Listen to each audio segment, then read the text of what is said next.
I have so many seeds to start today.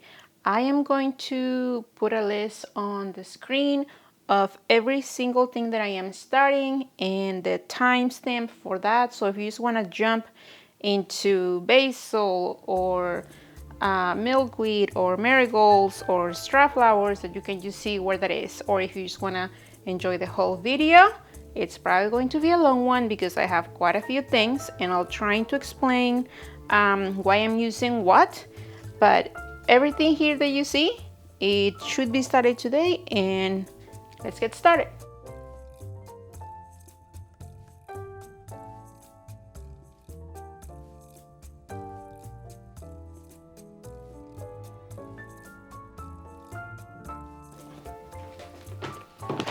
So I feel like I am repeating myself, but if this is the first video that you're watching about me starting seeds indoors, this is the seed starting mix that I use. I don't work for them, they're not sponsoring this video or anything like that. This is what I used last year and I had great results, so this is what I'm going to do. And here's my big container where I do that.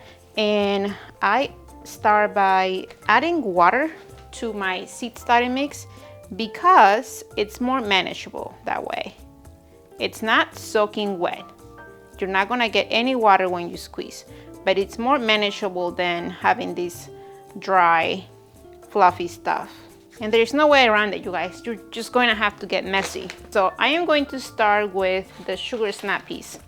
I already soaked a few of them and they're already actually germinated in the water.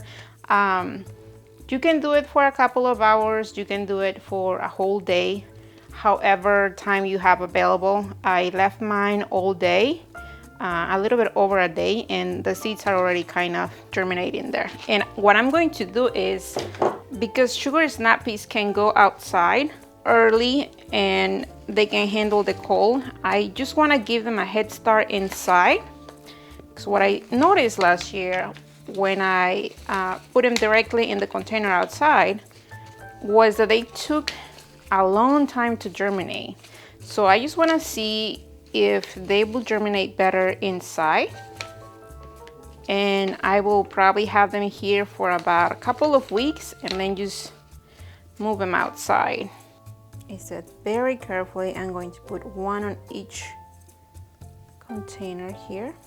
I'm gonna put an extra there. These ones I did not soak, but just want to see maybe if they come out.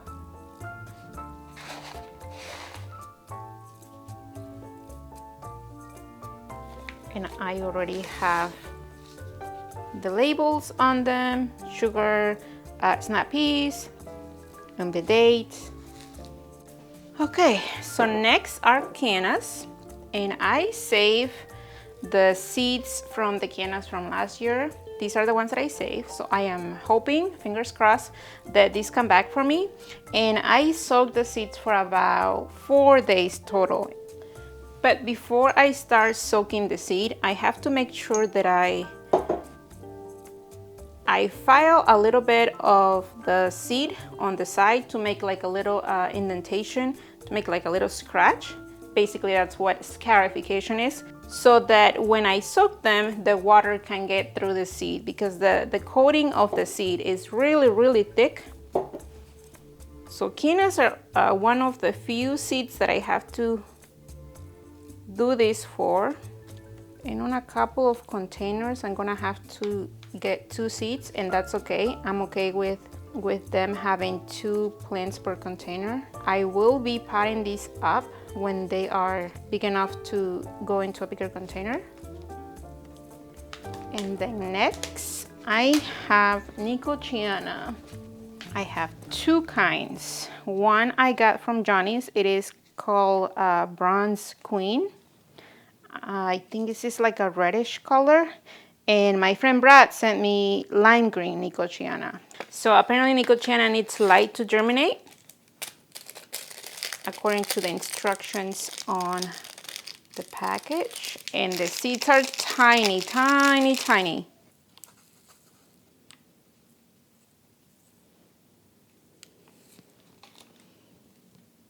So that's one. And then the next one is lime green, which is this. And these seeds were from my friend Brad. Oh goodness, these are so tiny. I'm totally gonna have to thin this out, you guys, because I'm probably putting like 10 to 20 seeds on each package, on each container.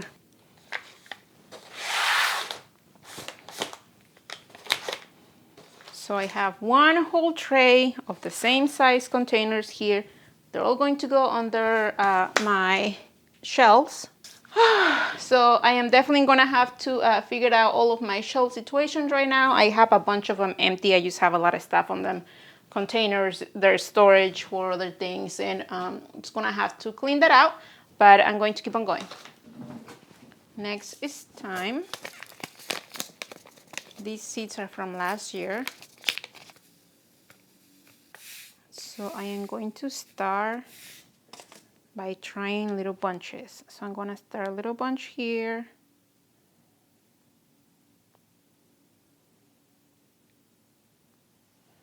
Don't really need a lot of thyme. So I have like a little bunches, and it says that I barely need to cover the seed. So I'm just going to pot it mostly. Then I have a Dara. Only trying 2 containers because I already have some outside in winter sowing. But also, apparently Dara is very sensitive with the roots, so that's why I'm starting in these huge containers, because I plan not to transplant.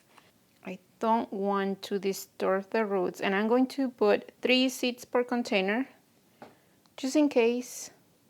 And the seeds are very small, so I'm just going to gently cover it. Perfect. And I'm going to start with basil. Now, basil is something that I use a lot of, especially in the vegetable garden. So I'm just going to go heavy. I am going to overseed, because eventually when these are ready to be potted up, I can just divide them. So I can get 12 plants or 12 containers from here, and I am putting about, I don't know, 5 to 10 seeds in there per container. This is what I did last year, and it worked out great for me. Instead of having 1 or 2 seeds per container, I just went heavy on the seeds, and then I divided. So next are marigold, and I have a bunch of different types. I have these white marigolds that I'm going to try for the first time. I have ones that I saved seeds from last year, from the ones that I had in my garden. And these were from a seed swap that I joined. These ones are Colossus Red, and these ones are as well Cottage Red mix. So I am going to start with the red mix. I'm going to start with mine actually. So I don't know if you can see, but I basically just put tape over it and divide it. So I know these 2 rows are one kind, these 2 rows are another kind, and these last 2 are the last ones. So mine, then white, then the mix. Yep.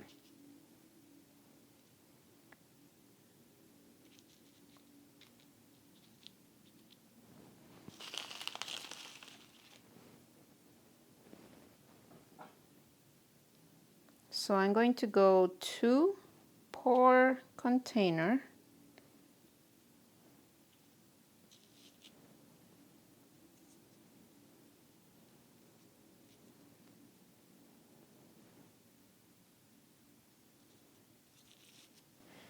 So I am going to just push this down a little bit, because I am going to put a layer of seed starting mix on top.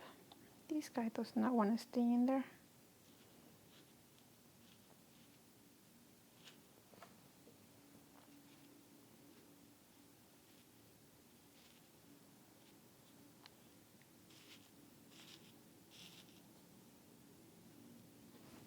Okay, so next is Strawflower. I have 3 different kinds. I have this double tall mix. I have this one that is scarlet color, and this one that is white. So ideally, I only need 6, or I only would like 6 plants of each. And even that I think is overkill, so for my garden. And if I do have all of them come up, I'm just going to give some to my mom. I know she will love them. And you guys, make sure you read your containers where the seeds come from. Florette adds her germination rate, and she wrote 80% on the Strawflowers here. So that just means that 8 out of 10 seeds will germinate more than likely. Add a couple of extra there just in case. Just going for 1 here, and I have 3 to 4 seeds here. That's probably way too many, but just want to make sure that at least one of them germinates. So this one is the scarlet one, this one right here. Super fancy tagging.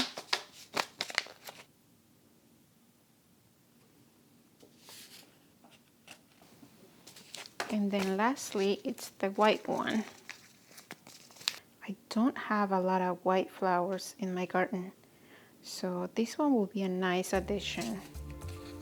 And if you are wondering what this container is about, these are actually ice cube makers or molds. These are silicone molds for ice cubes or any other stuff that you can think of to put in there. But I got this from Hobby Lobby, and the first thing that I did, I wish I would have shown you, I have holes that I make for them. It was really hard to do, so I don't think I'm gonna be doing that next year, but aren't these super cute? There we go. And the reason why I am not attaching a piece of tape to the silicone containers is because the tape won't stick to silicone. So these are just my nice toothpick and tape name tags. All right, so over here I have milkweed, corn cockle, and bunny tails. Milkweed has to be in a cold period before you try to get it to germinate. On my calendar, I had about 3-4 weeks ago that I needed to put milkweed in the fridge, so I did, and I just took it out this morning, so it's ready to go. And I do believe I have some milkweed outside in winter sowing containers. I checked yesterday, there was nothing showing, so I don't know. So I am going to per little container. So this is milkweed.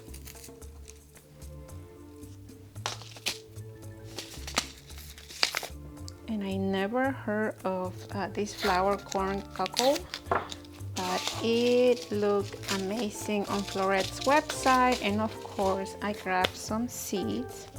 And the last one is bunny tails, ornamental grass bunny tails. And I think the seeds for this one are seriously small. They're very, very fine. They're like a mini version of marigolds. Perfect. So I have milkweed, corn cockle, and bunny tails ready to go. And I have mint, which apparently it's quite invasive. So I only want enough to do a container or 2. So somebody mentioned do not put it, you know what, I'm just going to do all of the seeds. I have 10 seeds, so somebody said do not put it on your raised beds or in the ground because they will take over and you'll be trying to get rid of them forever. So that's what I'm going to do. I'm going to use containers. There we go. Everything here ready to go.